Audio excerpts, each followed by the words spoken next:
Hi viewers, welcome to Rumana's kitchen. இன்றைக்கி நம்ம Arab கண்ட்ரீஸில் ரொம்ப ஃபேமஸான சிக்கன் கப்சா எப்படி பண்ணுறதுங்கிறத பார்க்கலாம்.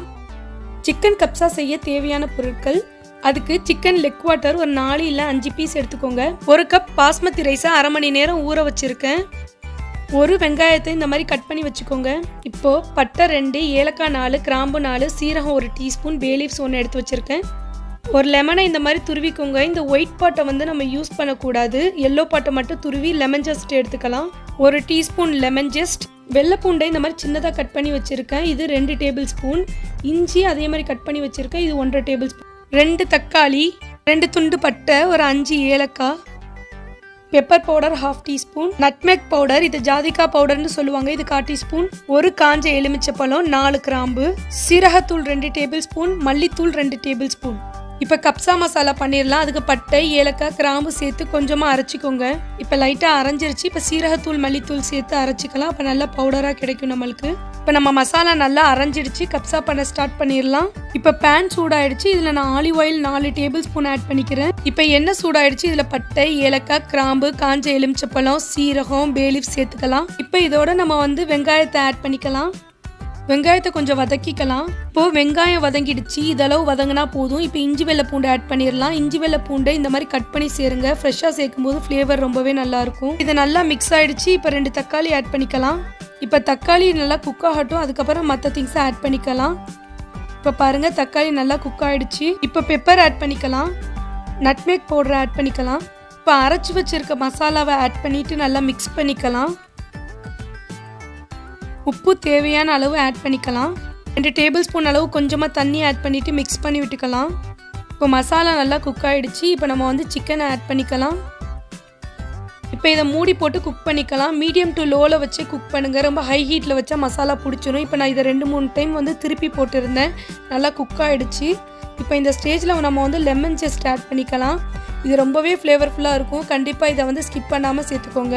இப்போ சிக்கன் நல்லா மிக்ஸ் ஆகிடுச்சு. அதுக்கு நான் இந்த கப்பில் 1 கப் ரைஸ் அளவு வச்சுருக்கேன். அதனால் அதே கப்லேயே நான் 2 கப் வாட்டரை ஆட் பண்ணி குக் பண்ண போகிறேன். இப்போ மூடி போட்டு நல்லா சிக்கன் குக் ஆகிற அளவு குக் பண்ணிக்கலாம்.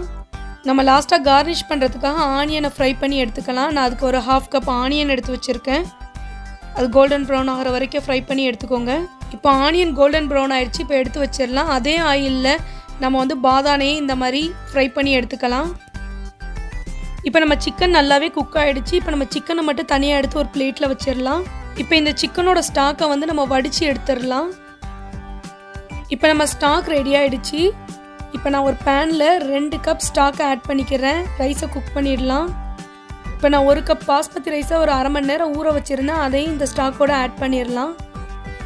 இப்போ ரைஸை ஆட் பண்ணியாச்சு. இதை நல்லா மிக்ஸ் பண்ணி விட்டுட்டு மூடி போட்டு குக் பண்ணிக்கலாம். ஒரு பேனில் 2 டேபிள் ஸ்பூன் ஆயில் ஆட் பண்ணியிருக்கேன்.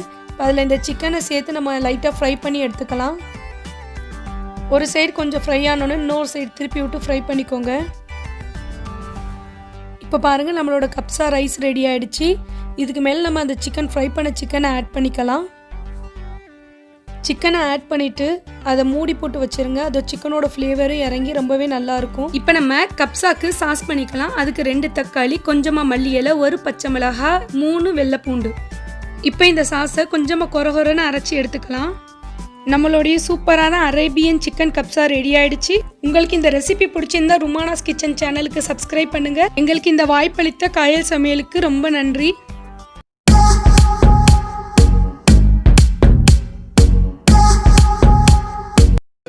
ஹாய் எவ்ரிவன், அஸ்ஸலாமு அலைக்கும். வெல்கம் டு தஞ்சை அறுசுவை. இன்றைக்கி நம்ம இப்போ பார்க்க போகிற டிஷ் பர்கர் முர்த்தபா எப்படி செய்யலான்னு பார்ப்போம்.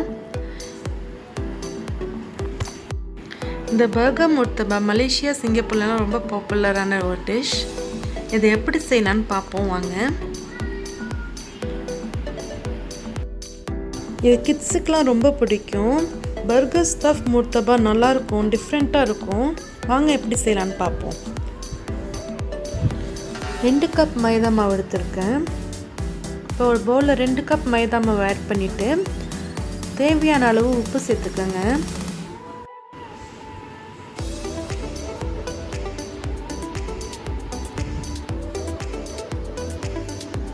ஒரு டேபிள் ஸ்பூன் கீயை ஆட் பண்ணி மெல்ட் பண்ணி நான் அந்த மைதா மாவில் சேர்த்துடுறேன். 1 டேபிள் ஸ்பூன் போதும். இப்போ அதில் கொஞ்சம் கொஞ்சமாக தண்ணி ஆட் பண்ணி அதை நல்லா பிசைஞ்சிடலாம்.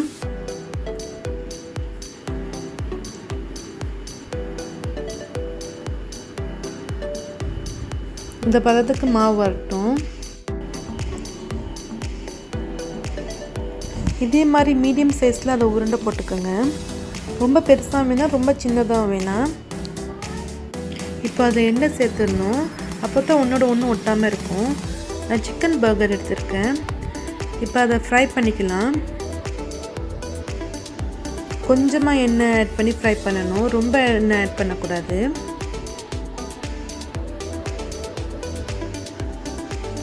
லோ ஃப்ளேமில் வச்சு ஃப்ரை பண்ணுங்கள்.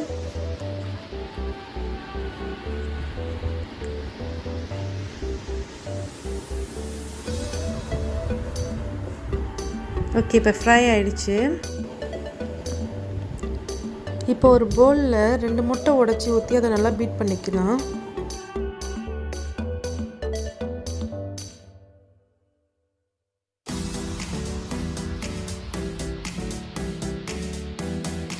இப்போ முர்த்தபாக்குள்ள ஃபில்லிங்ஸை பார்ப்போம். தக்காளி, வெங்காயம், கேப்சிகம், சீஸ் எடுத்துருக்கேன். உங்களுக்கு விருப்பப்பட்ட ஃபில்லிங்ஸை நீங்கள் எடுத்துக்கோங்க. பர்கர் ஃப்ரை பண்ணி வச்சுருக்கேன். 2 முட்டை பீட் பண்ணி வச்சுருக்கேன்.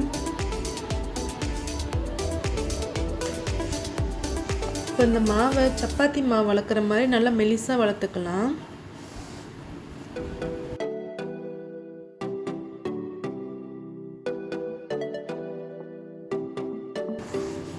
இப்போ ஃபில்லிங்ஸில் ஆட் பண்ணலாம். ஃபஸ்ட்டு முட்டையை நான் ஸ்ப்ரெட் பண்ணிடுறேன். அப்புறம் பர்கர் பேட்டி வச்சிடுறேன். அதில் தக்காளி, வெங்காயம், கேப்சிகம்லாம் நான் வச்சிடுறேன். சீஸ் வச்சுக்கிறேன். இப்போ அதுலேயே நான் மயோனைஸ் ஆட் பண்ணிடுறேன். 1000 ml சாஸ், சில்லி சாஸ், உங்களுக்கு பிடிச்ச சாஸையும் சேர்த்துக்கோங்க. நான் கொஞ்சம் பெப்பர் ஆட் பண்ணியிருக்கேன். இது ஆப்ஷனல் தான், பெப்பர் ஆட் பண்ணுறது. இப்போ இதை ஸ்கொயராக மடக்கிக்குவோம். இதுமாதிரி முர்த்தபா ஷேப்பில் மடக்கிடணும். இதே மாதிரி முட்டையை லைட்டாக மேலாக ஸ்ப்ரெட் பண்ணிக்கோங்க. தவாவில் போட்டுட்டேன். லோ ஃப்ளேமில் வைங்க.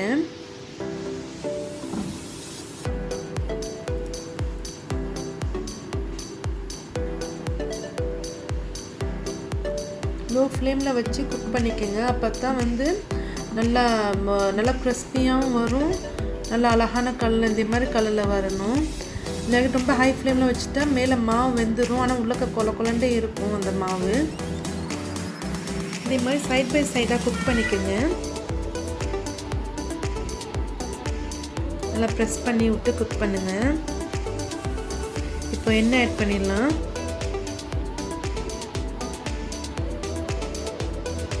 எண்ணெய் ஆட் பண்ணி கொஞ்சம் நேரம் குக் பண்ணால் போதும், இல்லை ரொம்ப தீஞ்சிரும். பாருங்கள், ரெடி ஆகிடுச்சு. பார்க்கவே ரொம்ப எம்மியாக இருக்குல்ல.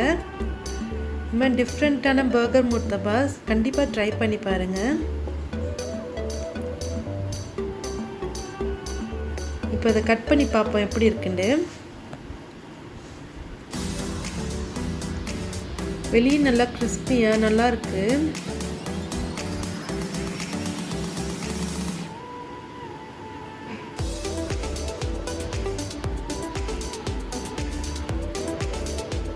கிட்ஸ்லாம் ரொம்ப விரும்பி சாப்பிடுவாங்க இதே மாதிரி செஞ்சு கொடுத்தீங்கன்னா.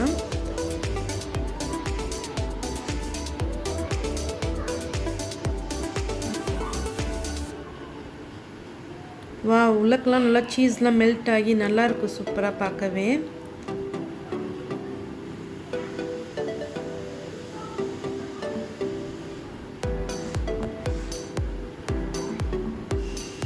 இது ஒரு டிஃப்ரெண்ட்டான முர்த்தபா. இந்த மாதிரி டிஃப்ரெண்ட்டான ரெசிபீஸ் உங்களுக்கு வேண்டாம், நம்ம சேனல் தஞ்சை அறுசுவை சப்ஸ்கிரைப் பண்ணுங்கள், லைக் பண்ணுங்கள், ஷேர் பண்ணுங்கள். மறக்காமல் உங்கள் ஃபீட்பேக்ஸை கமெண்ட்ஸ் எனக்கு சென்ட் பண்ணுங்கள். தேங்க்யூ ஸோ மச் ஃபார் வாட்சிங்.